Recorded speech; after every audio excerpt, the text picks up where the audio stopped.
Good evening, everybody.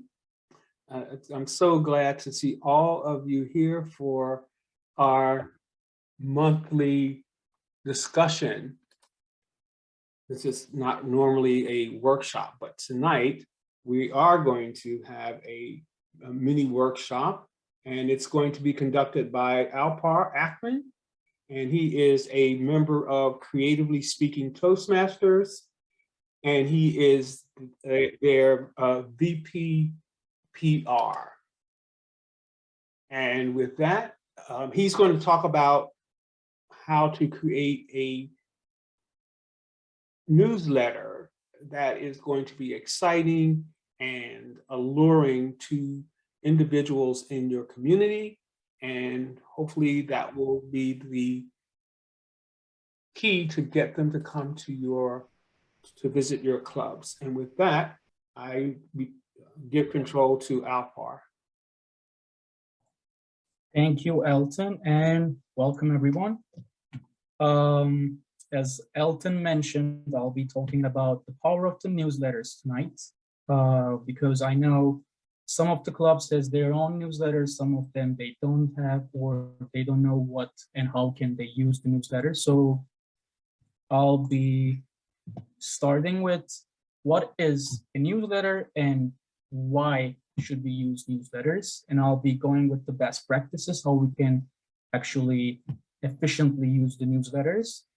And in our previous meetings, some of the clubs and VP PRs mentioned that retention was a problem that they were dealing with. So I will be talking about the retention-focused newsletter tactics, and I'll be concluding my presentation with some platforms that we can actually use for newsletters.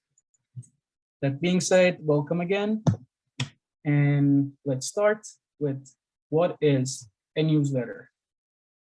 You can see from the screenshot that I received from District 60 newsletter group. It can be, I don't know, an email that you receive from Starbucks about the most recent discounts for holiday, or it can be an email that you receive monthly from, let's say, New Yorker magazine about the recent articles that they published. So dictionary definition for newsletter is a printed or electronic report containing news concerning the activities of a business or an organization that is sent to its members, customers, employees, or anyone who subscribed or prospects. You might be thinking, because we're all overwhelmed and overflooded in our inboxes with many newsletters from many services or products that we haven't subscribed before, and you might be thinking, does that actually work? It really does work. Newsletters, that you can see from the statistics that email newsletters lead 2.24% of visitors to complete a sale. Compare this with 2.49% of visitors who come from the search engines or anywhere from the internet, and 0.59% who visit from the social media. So that is still huge. That is still efficient to convert a sale. And in our case, for Toastmasters, turning a non-member or prospect to a member, or getting our ex-members back and onboarded them into our clubs. So newsletters are still an efficient tool to keep members and prospects up to date with developments of our organization, or drive them to a specific call to action. It might not be just being a member. We might then want them to read a blog or book for a workshop that we want them to attend. Anything that you can think of as a call to action that can be led by the newsletters. So how does an ideal newsletter would look like? Let me introduce you quickly the elements of a proper newsletter. Like, this is a pretty simple layout that I wanted to introduce to you. As you can see, it starts with a personalized and interesting subject line with some custom fields. Custom field meaning there are some tools that I will be introducing to you, like you can see from there, like it's Cynthia. It starts with Cynthia. It can be starting with Elton or Alpar. We call these lines custom fields. So it's totally automated, and when we send them, it switches to the username, and it gives a more personable subject line, which increases the open rates of these newsletters or the emails. So when you start good, you gotta keep continue being interesting in the content. And images are still a really powerful tool. Like you can't just start with, overwhelming your readers with a lot of text. You need to stimulate them with an image carousel, or it can be an animated content, which are actually highlighting the key message that you want to deliver with those newsletters. And then you can see that it goes with a CTA button, CTA meaning call to action. What do we want to achieve with this newsletter? Do we want them to read our recent blog? Then our call to action button should be read the blog, or read more, something like that, like 2 word, 1 word strong. But when they click it, readers should know what to expect, where to go. And then we introduce our content with sections. So we're not starting with the content, we're actually starting with something strong, more image heavy, and so that reader can understand what do they want, what can they have out of this newsletter. Then we introduce them the content, but we're not making them read a huge a book or something. We just introduce them some sections, and then they can decide if they want to go with the content, if they want to click on the other one. We want them to decide which content they want to select, and then click, and they will go to the blog we want them to read, or schedule the workshop or training that we want them to schedule. But we're not going to overwhelm them with huge text. Like it should be minimum, a maximum 2 sentences or 3 sentences. And the last element for the newsletter should be a share button, and introducing the social channels that we have: Facebook, Twitter, LinkedIn, any event portals that you're using, that we can engage them in different portals, or they can share with their friends, so that this newsletter or Toastmasters services in general that can be spread to different people, not just the reader. So in a nutshell, these are the elements for an ideal newsletter. But there are some industry benchmarks that we should be aiming to reach. And let's say you had an email. You sent out an email to 100 people. Of course, we don't expect all of these readers to open your email and take the action that you want them to take. There is an industry benchmark for the cold leads. Cold leads meaning the contacts that we haven't reached so far, or they didn't make any research about Toastmasters, or they didn't show any interest to Toastmasters, let's say. But maybe they showed an interest to self-development or public speaking. They are called cold leads, the leads that we haven't contacted to. So this benchmark is based on the cold leads. And if we can reach minimum 20 open rates with 1 email, that is a big success, because that means out of 100 people, 20 of these people actually opened the email. which is really positive because for hot leads, the scenario is going to change. For hot leads, meaning our ex-members, our current members, whoever showed any interest to Toastmasters or prospects, this 20% will become 40% or even 50%.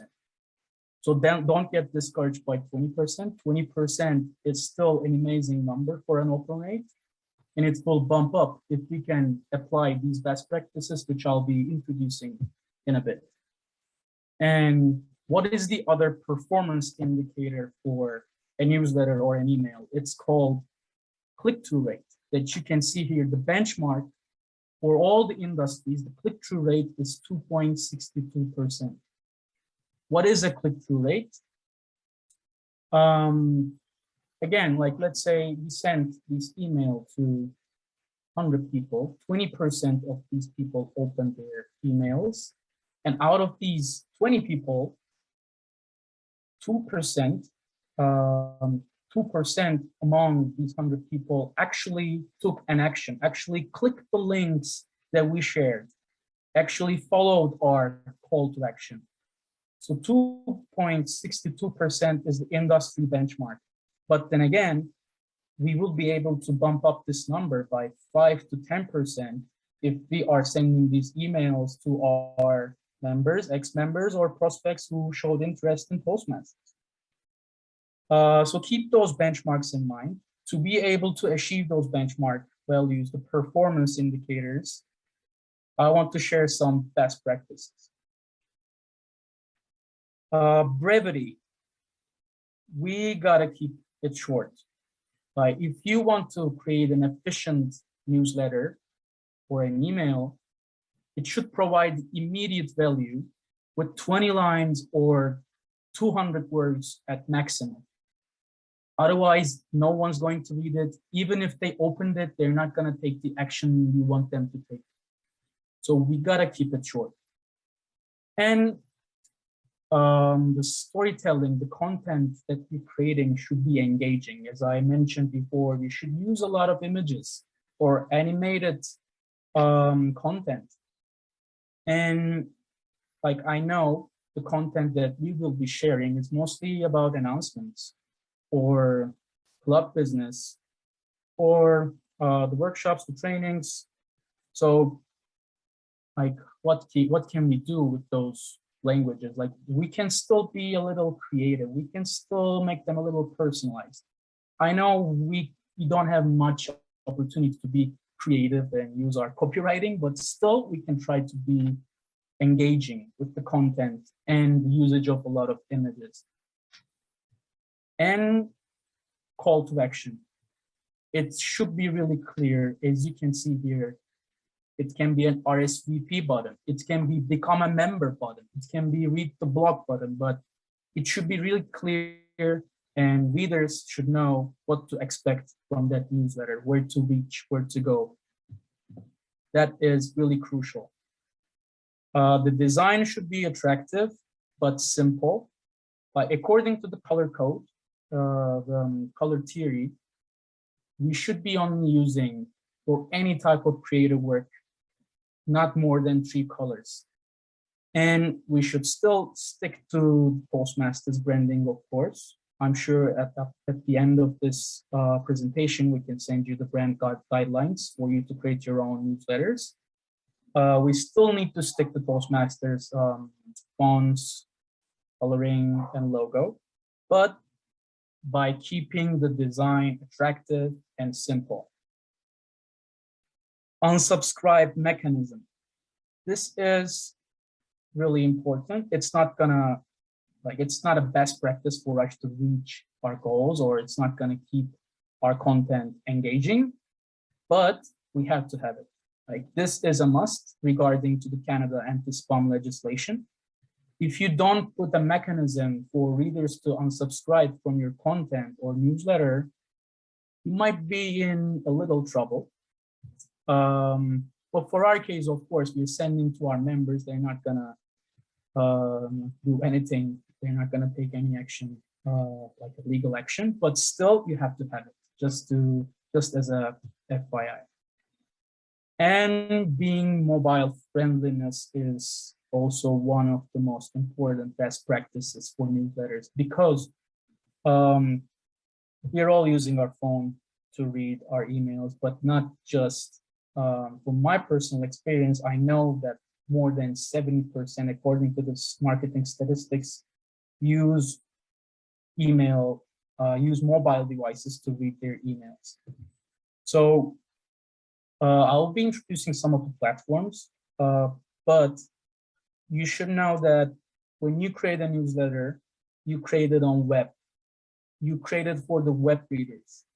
But there are ways in those platforms that you can optimize it according to any mobile device. You can actually see from the eyes of a mobile reader, and you can arrange those design blocks or your content according to the mobile reader. It's really important. So you basically create one newsletter, but you have to optimize it for two different platforms, as web and mobile. So if we can achieve those and apply those best practices, we should be hoping to reach minimum 20% up to 50% open rates, and minimum 2.62% click-through rate up to 10% click-through rate, which is pretty huge when we think about our contact lists, which I'm going to introduce you later on. So yeah, these are the best practices in a nutshell. Retention, and retention. Like, this was the word that clinged into my mind from all of our PR meetings or any club business meetings. Like, I know in general we have a problem, maybe not a problem, to keep the members as members, or the prospects, convert prospects into members. So if you can see the statistics, the probability of selling to an existing customer is 60 to 70%. On the other hand, the probability of selling to a new prospect is 5 to 20%. Of course, we'll be reaching out to new people, new prospects, and people who want to develop themselves, their leadership abilities, their public speaking abilities. Of course, we're going to reach them out. But there are already some people who came to this club, became a member, then dropped their membership, or they attended to a couple of meetings as a guest, but they didn't become a member. So retention tactics for those people are extremely important. And if you can convert those ex-members or prospects who showed interest in Toastmasters, then you can see the membership numbers will increase. And it's, let's say, a more efficient way to increase our membership instead of reaching out to new people. We're going to do both, but retention is really important. And what we can do with newsletters to have more retention. I will be introducing you some of the tactics that we might use in our PR tactics or newsletter tactics. One thing we should do before anything else is to create lists, segments. These can be pulled from past events, the platforms that we are using, like Eventbrite or Meetup, or our social platforms, Facebook, LinkedIn, whatever you use. You should have the contacts being pulled from there and keep them in one condensed separate list, so that we can know who did attend to our meetings, when, and like how long his membership lasted, or maybe some of them joined as a guest, but they didn't switch to membership. We should be knowing these statuses so that we can actually tailor our messaging for different segments. That's where the newsletters came into place. if we can know all these lists and different groups of people, in example, prospects and ex-members and members, if we can separate them, then we can find a way to introduce them as separate messaging and then create a retention. So segmented and personalized copy for different groups and offering access to exclusive events or opportunities is really important for retention, and communicating different messaging for these groups with some shared insights, success stories, projects and milestones from the club they attended or they wanted to attend, so that we can trigger their fear of missing out. They would know that their colleagues from that specific club is making a lot of progress, but they're not a part of it anymore. And if we can communicate this message to them, it might create a lot of retention. So that's why it's crucial to separate those groups so that we can tailor our messaging. And again, another retention tactic might be promoting Toastmasters as a thought leader in public speaking or in leadership and self-development, with sharing more blogs and content from district leaders, seasoned speakers that we had as a guest, club leaders that we had as a guest.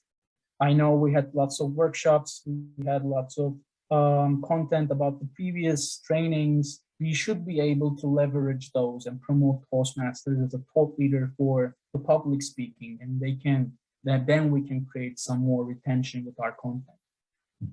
And again, this is like really important, being direct and really clear with our call to action. That's gonna be the one button or one word to lead the prospects or ex-members to a landing page or a blog or a website, so that we can inform them about the added value of Toastmasters to their social or professional life. Or maybe in the future, we can create an actual landing page, which is a really easy thing to do with the platforms that I'll be introducing. A landing page that can read everything, all the added value of Toastmasters, and become a member by a simple click with direct payment. Maybe they just don't want to deal with all these emails, and that is an idea as well that we can all decide later. And after applying all these tactics, we have to measure the performance of emails that we're sending and the newsletter that we're sending with the benchmark metrics that I shared before, open rates and click-through rates.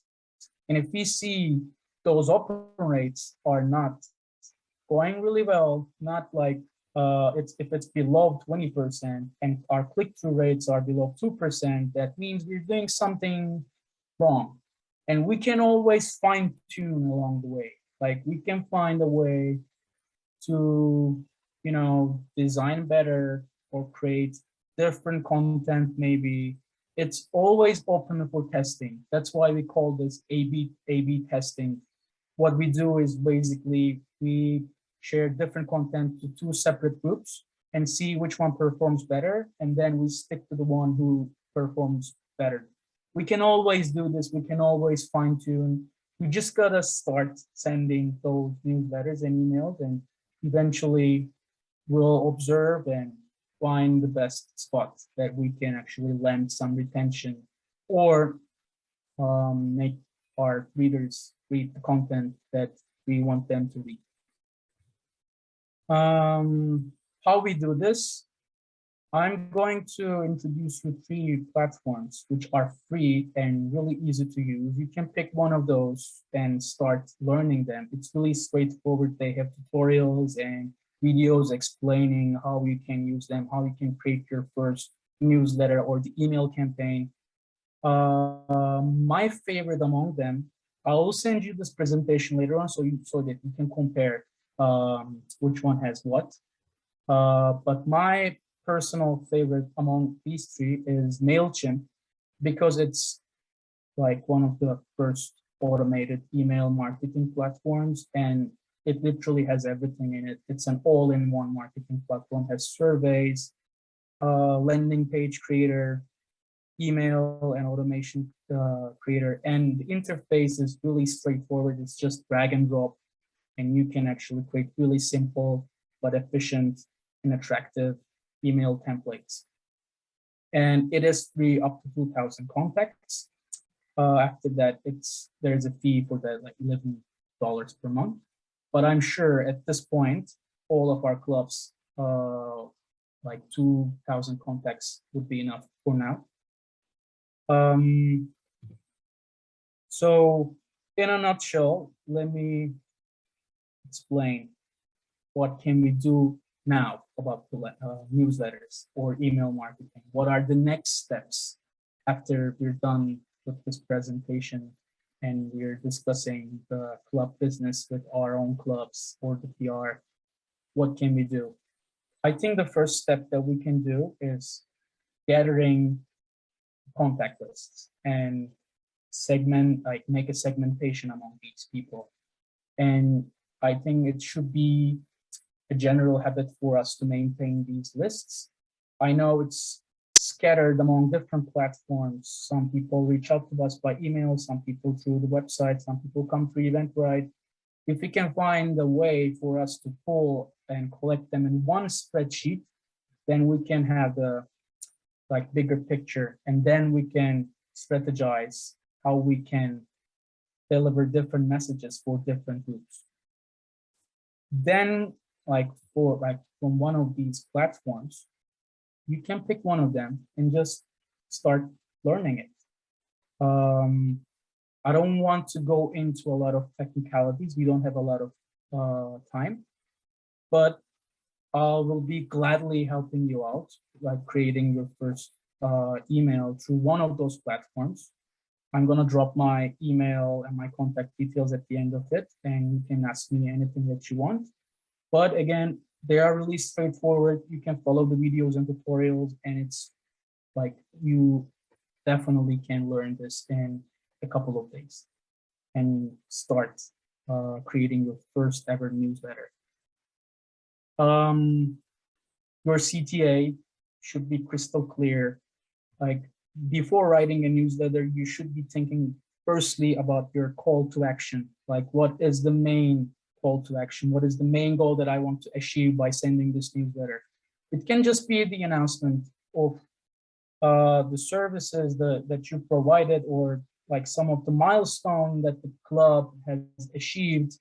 It can be really general, but at the end, you want the readers to, lead, end somewhere, and it can be a blog, it can be a membership page, it can be a workshop. You can have multiple call to actions as well, but start thinking about them before you create or write your content. And then you're going to think about the content, how you can trigger that fear of missing out, or how you can inform people about the most recent developments in your club. For that, my personal advice should be collecting some success stories, testimonials, any kind of milestone that you achieved as a club, and lots of photos to engage the reader and actually make them click on the link that you provided. And check what you can actually offer as an exclusive opportunity as your club.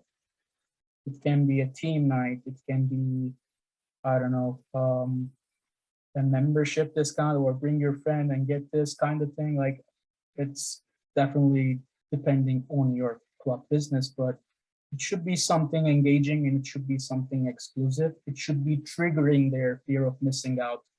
What do they miss in Toastmasters, or what can they achieve in Toastmasters, or the recent developments about the club. And the design of the content, if we can stick to a simple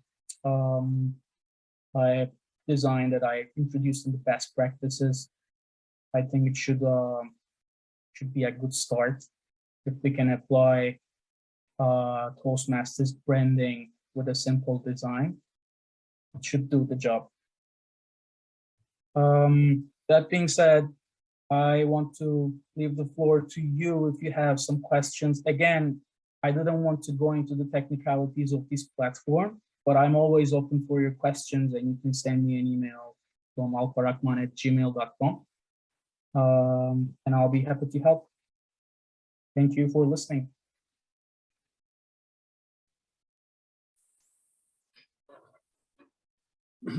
So does anyone have any questions that they'd like to ask Alpar regarding the workshop? This is the time to do so. Hi, Alpar, this is Wayne. I actually do have a question. Sure. My question is, first of all, thanks for the presentation. It's wonderful. Thank you. My question is related to, right now there are lots of phishing emails. And for me, when I receive an email, if I do not nail the sender and not very clear about the email itself, and I'm a little bit cautious, especially if the email has a button or link asking me to click. So just wondering, is there any kind of thoughts or tips to mitigate that kind of concern when we send out the newsletter? Like a spam collector or something like that, like mitigate the risk of being. No, mitigate people's concerns. This is a legitimate email rather than this is a phishing email. Yeah. Let me go back to the best practices, because this slide was tailored according to being safe and being engaging as possible, so that the reader won't be, cautious like you can create a trustworthy content. And also, like, lead collection, I think, plays a really important role in this, because we can't, like, out of blue reach out to them. They should be coming to us, otherwise you can be in a problem. Like, there are some lead generator tools. They, without asking, they collect a lot of people's information, but it's not their problem. They can do that. But if you use their tool and collect those and send an email to these people, if they, I don't know, like, come after you, you might be in trouble. But for our case, since we are sending just to our members, ex-members, prospects, whoever showed interest in our services, we won't be in trouble. And if they feel like they should be cautious with our email, or if they feel like they're scared out of content, they can just unsubscribe. But our goal is to, being engaging and attractive as possible, so that they don't unsubscribe. Makes sense. Thank you. No problem.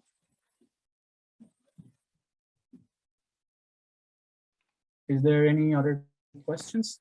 Hi, Thanks, Alpar. Wayne, by the way, it's a good question. Hi, Alpar. This is Benu here from 222 Jarvis Toastmaster Club. My question is more about, like, our club is a closed corporate club.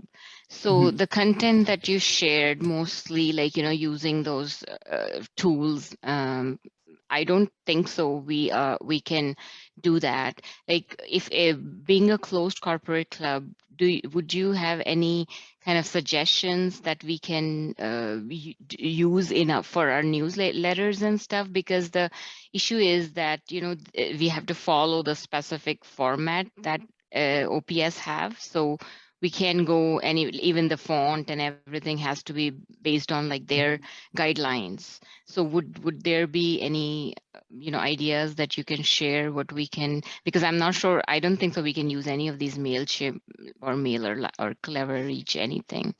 Do you have thanks for the question. Do you have a separate brand guideline than the actual Toastmasters guidelines, or? Yeah, because it has to, because as I said, it's a closed corporate club. So the newsletter within that OPS we can only include our promotions or marketing inside that newsletter, and that newsletter that belongs to inside OPS has its own guidelines. So we have to follow like those guidelines. So would you suggest that we should like every now and then we should change a message a little bit and then try to get ourselves included in that newsletter for the promotions and marketing? I think you can still definitely use one of these platforms. You can give it a try because I know they have millions of options for fonts, for example, or Okay. branding or color codes. So if you know your club's actual corporate colors, for example, or corporate fonts, you can apply those in one of these platforms. Okay. If they don't exist, you can still use, let's say, Word newsletter or whatever the platform that your club gives you the permission to. But I'm pretty sure, like I use these platforms even for big corporates like companies like partnership of Coca-Cola's and stuff. You can still find your branding colors or fonts in there. Okay. Okay. I'll give it a try because like the thing is you become so restricted, right? Because it's like within that newsletter. And then how often do you think we should include that marketing or the promotion for our club, just based on your experience, like every few months, or is it like what would you suggest? It's depending on how busy your schedule in terms of announcements or milestones that you reach or the things that you want to communicate to the members or the prospects. It can, like, monthly newsletter is ideal, but if you have lots to share and if it's not gonna fit in one newsletter, it's gonna look ugly, then you can of course do bi-weekly. Or opposite case, you can do it like every 3 months, every quarter, let's say. If you have less news to share, if you have less milestones to share, it's totally up to your like agenda. Okay. Okay. Thank you. No problem. And like just give it a try and let me know. You can shoot me an email and we can go through the corporate guidelines of your club, and if it doesn't fit, we can find a different solution later on. Okay, perfect. Thank you so much. No problem. I believe Tim has a question. Hey, Tim. Yeah, I just had a comment about the last speaker's issue with submitting the email to the corporate company or corporate site. Was we'd keep our guest list. I'm also in a closed club, but our lists are completely separate from the corporate list. So we would send out our mailing is not through the corporate site. It's through our Toastmasters connection. So we use Free Toast, I think, or something, and we have all our lists there. So we just send everything out to our members and our guests, and that picks up all of our former members as well. So it has nothing to do with our corporate site. They don't even, as far as you know we're sending all this stuff out. Okay, thanks for sharing, Tim. That I'll check with our club if we can do something like that. Yeah, it'd be much easier. I know, yeah.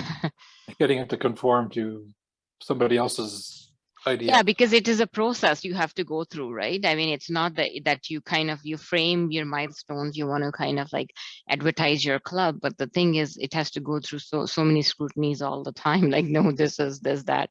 You know how it is. What you maybe could do is if you post it, I mean, if you could, I'm not sure where you would post it, but if you could include a link to your newsletter, maybe they would just pick up the link in there.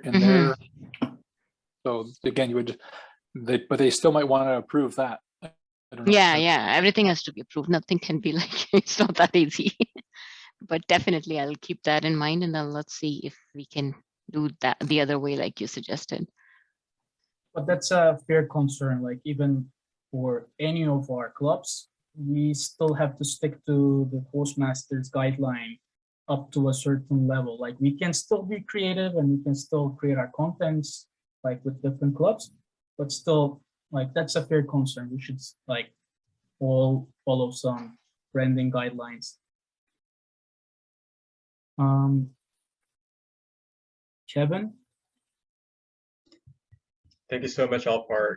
That was an amazing presentation, and thank you for all these questions as well from everyone.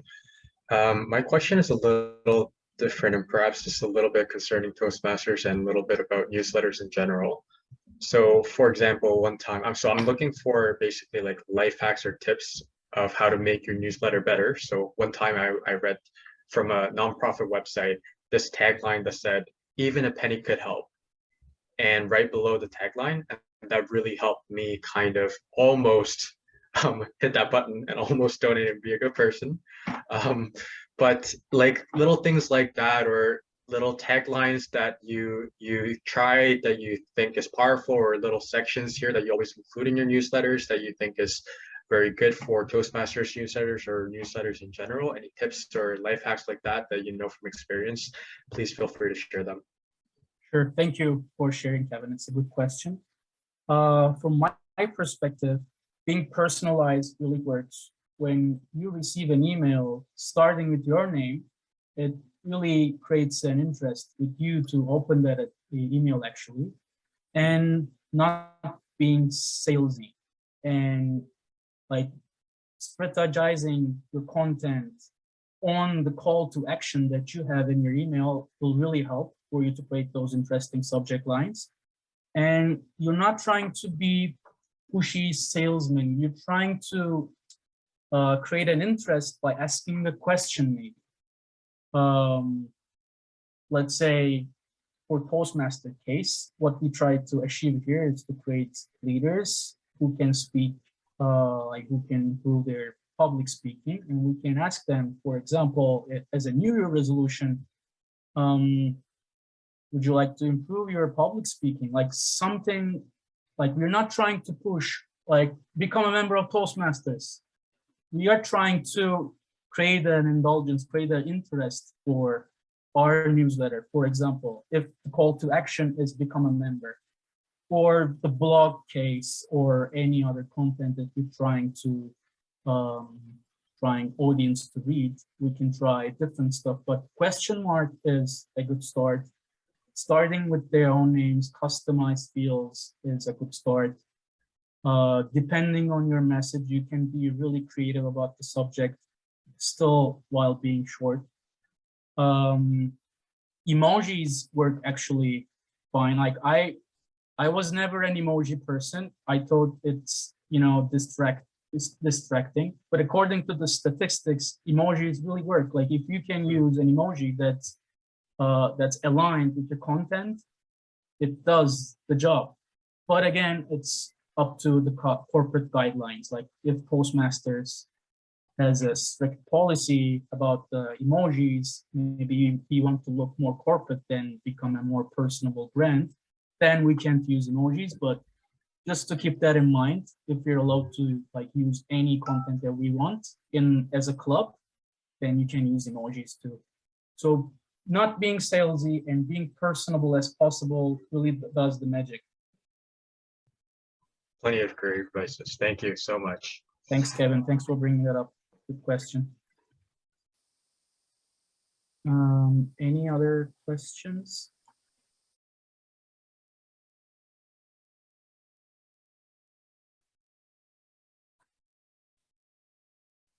Guess these are all the questions, but then again, I can send you this deck and you can find my email at the last slide, and you can shoot me any kind of questions about the content or the technicalities or the platforms.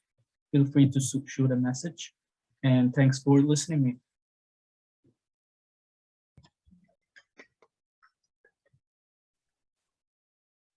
Yeah, I want to thank Alpar for his excellent presentation. I just happened to find the brand manual that talks about all of the fonts and colors that Toastmasters International requires our newsletters to use, or any output that we should use these fonts, for an example, colors, to keep a uniformed message to the public. And let's see, and yes, and if you haven't done so already, Alpar, if you could drop your email address into the chat so that they can reach you, that would be great. All right, so Just it. I'm sorry. Just it, and I'll be sharing the deck in the chat as well if you can access it.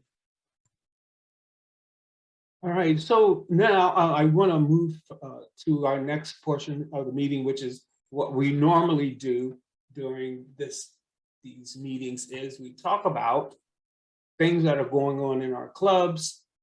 If people have any questions about anything that's going on in their clubs as the BPPR that they want to bring up, this is the time to do so.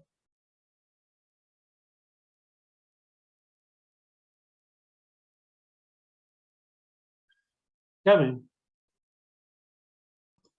Thank you. I have another question and about our club. So our club is mostly getting our members through Meetup. And so if anyone has experience with that or provide any tips for us, it'd be great.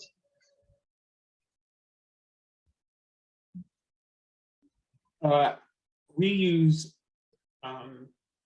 a meetup at our club, and creatively speaking Toastmasters, and on an average, like the last meeting, we had over 50 individuals that said that they were interested in attending our meeting.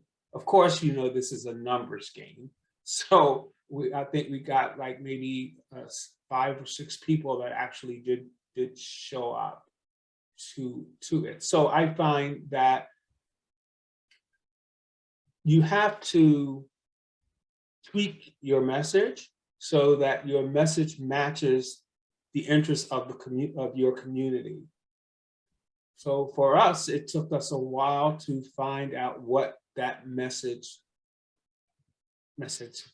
was, and we found out that it was just a very simple thing. They just wanted to know, you know, how can they become a better speaker, and we gave them about 7 items, and that seemed to work. The other thing too is that we are very personable when it comes to individuals when they say, okay, we're going to join your meetup club, if you want to call it that. And I immediately, you know, we send an email to that individual. Of course, it's through Meetup, and of course it is personalized. And we do talk, we try to immediately engage with that individual to let them know that, yes, we know that of your intent, and we talk about some of the value and the benefits that Toastmasters deliver. And we also give, if you notice that there are links that you can get from the Toastmasters website, I think, where it actually can show the individual what goes on in a Toastmasters meeting. So you kind of set the expectation of the individual before they arrive. This way, you know, they're not disappointed when, you know, they get there and they think that it's one thing and then they find out it's another. This way, they're already in line with the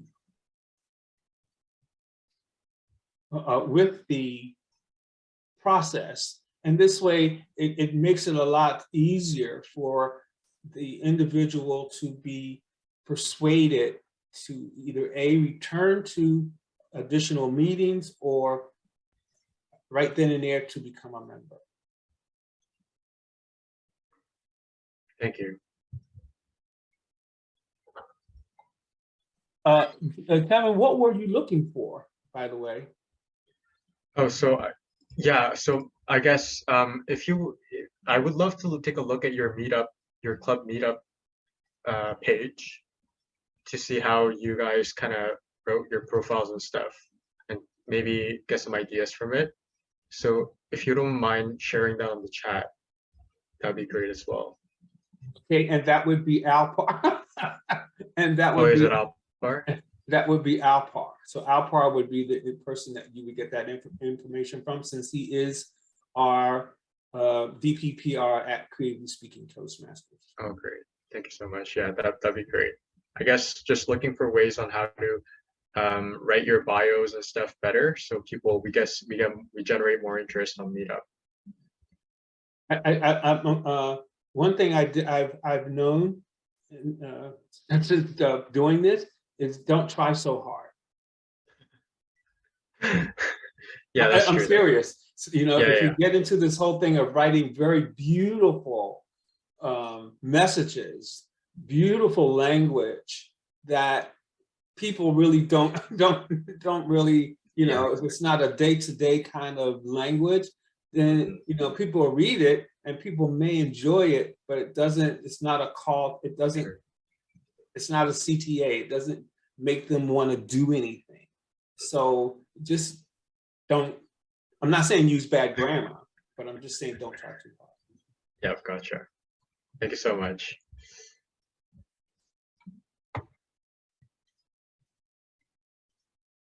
Does anyone have a question that they want to ask Alpar? It doesn't really matter, because I know there was a lot of information that Alpar imparted, and you may need a couple of minutes to go, and so now you may be ready to ask them additional questions, so please don't be shy.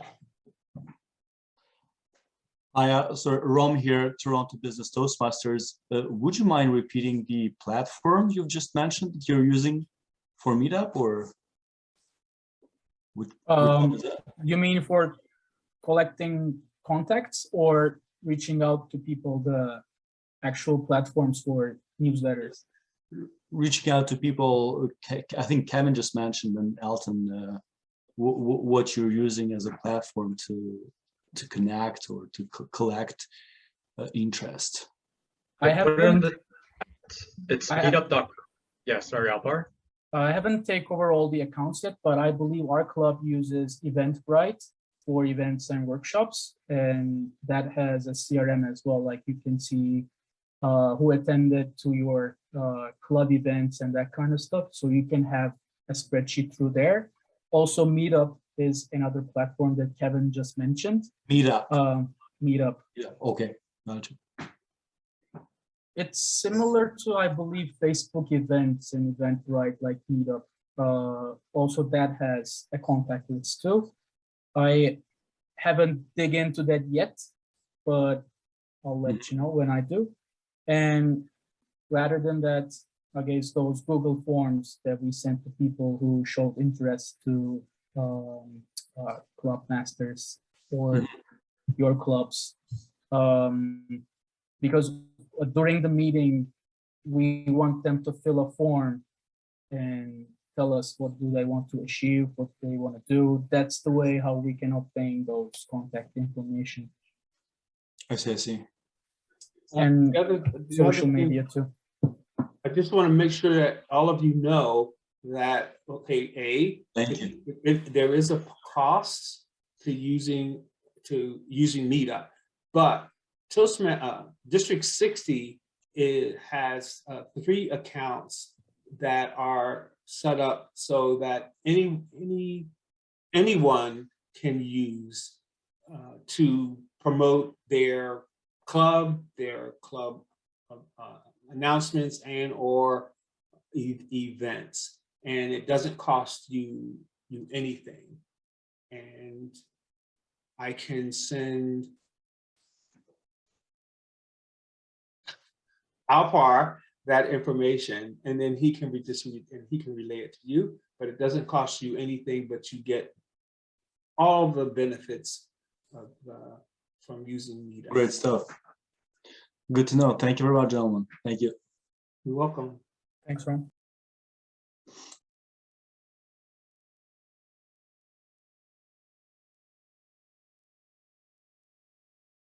Okay, so are there any other questions for either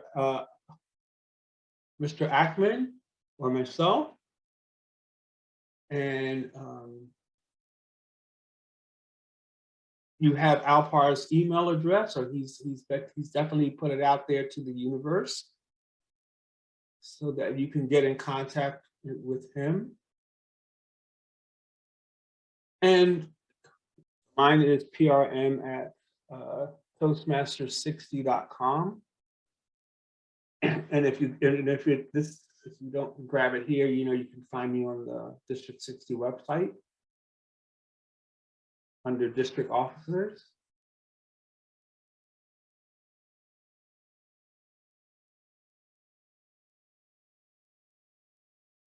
But I can tell you right now, if you send me an email, that's $10.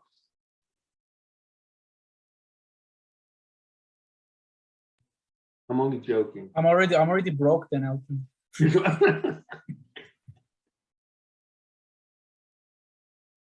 Okay, so we're coming, it is now, what time is it? It is 7:58. And I do not like going over because you guys have been gracious enough to give us the hour. And so I like to keep our word and not go over. So if you have, again, if you have any questions, you have Alpar's number. And if there's something that I can help you with, which is you guys telling me what topics you would be interested in reviewing, that would be great. And with that, I'm going to say good night, guys. Thank you, everyone, again. Thank you, Great everyone. material. Good Good night, night. everyone. Thank you so much. Bye. See you next time. Cheers. Bye-bye. Thank you, guys. Bye. Great session today. Thank you so much.